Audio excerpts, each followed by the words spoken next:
The IRS may be costing you over $4,000 a year, so make sure you stay tuned to find out all of the details. And don't forget to share the video. Welcome back, everyone. So very happy to have you back for another update. Let's begin. Now, Congress establishes certain refundable credits to assist taxpayers with particular expenses.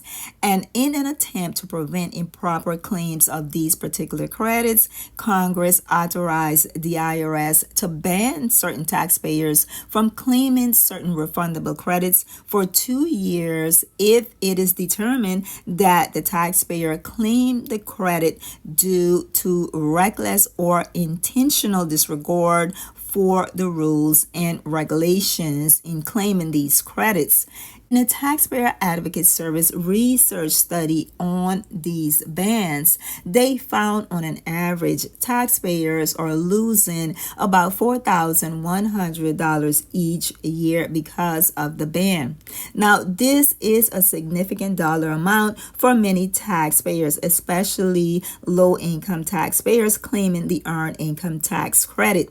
Considering the financial impact this ban has on taxpayers, it is especially concerning that the study showed that the IRS often fails to follow their own policies and procedures when imposing this ban. The Taxpayer Advocate Service reviewed 352 cases where the IRS imposed a 2-year ban during the fiscal year 2022 or the first 8 months of the fiscal year 2023.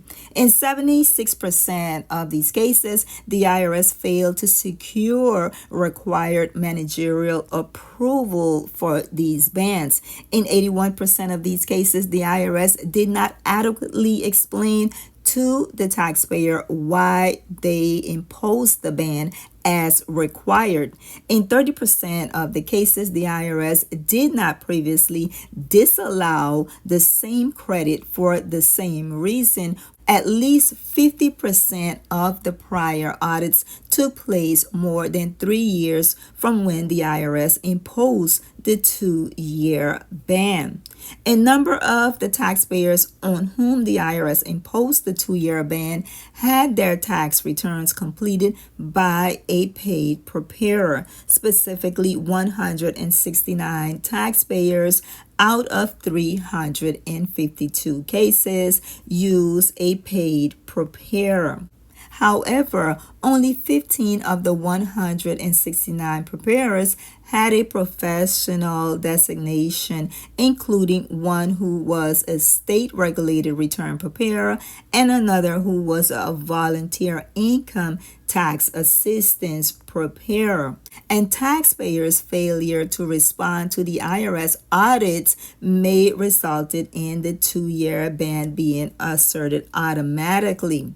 The IRS imposes the 2-year bans one of two ways: manually, where an auditor reviews the case and makes a decision regarding the ban, or systematically, where certain factors are met and the IRS imposes the ban automatically without including a review from an IRS auditor. When the IRS imposes the ban systematically, the taxpayer's failure to respond to the audit will automatically lead to the application of the ban. Out of the 352 cases reviewed, 162 taxpayers, 40%, never responded to the audit. But the United States Postal Service returned 16% of the no responses as undeliverable. That means the taxpayer never received that notice. For these taxpayers, failure to respond would be considered as either a factor for the IRS to assert the ban if it was being imposed manually, or would have resulted in an automatic assertion if the IRS imposed the ban systematically.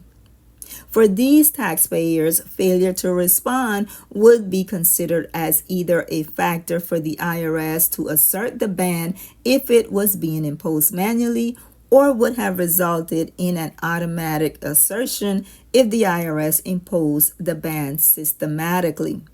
The task study found that the Form 886-A attached to the statutory notice of deficiency often failed to provide a sufficient explanation as to why the IRS imposed the ban. For example, of the 352 taxpayers in the sample, 349 received Form 886-A. In 40% of the cases reviewed, taxpayers did not respond to the audit. Therefore, the IRS did not require examiners to provide a specific explanation of the 2-year ban in the statutory notice of deficiency. And out of the remaining 54% of cases where the IRS requires an auditor to provide a specific explanation for the ban in the statutory notice of deficiency, only 11% included such an explanation. One important procedural difference between when the IRS imposes the ban manually versus systematically is whether the imposition of the ban requires managerial approval.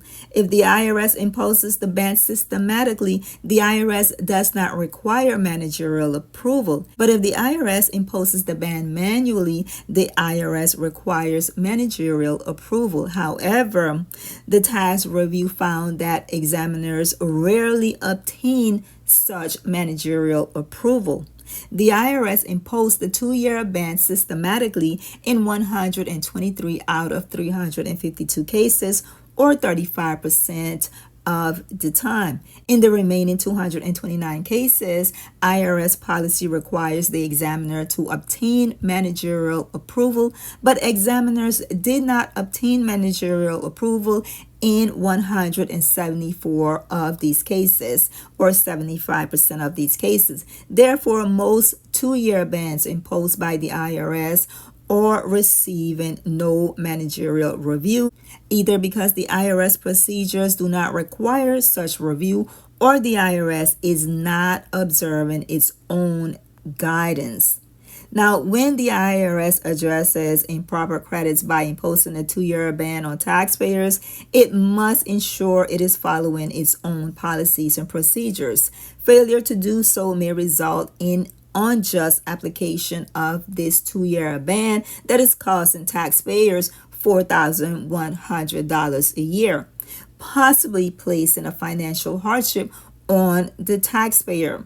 To ensure the IRS is imposing the ban fairly and even-handedly, it should review its policies and procedures and develop safeguards to ensure examiners are following those policies and procedures.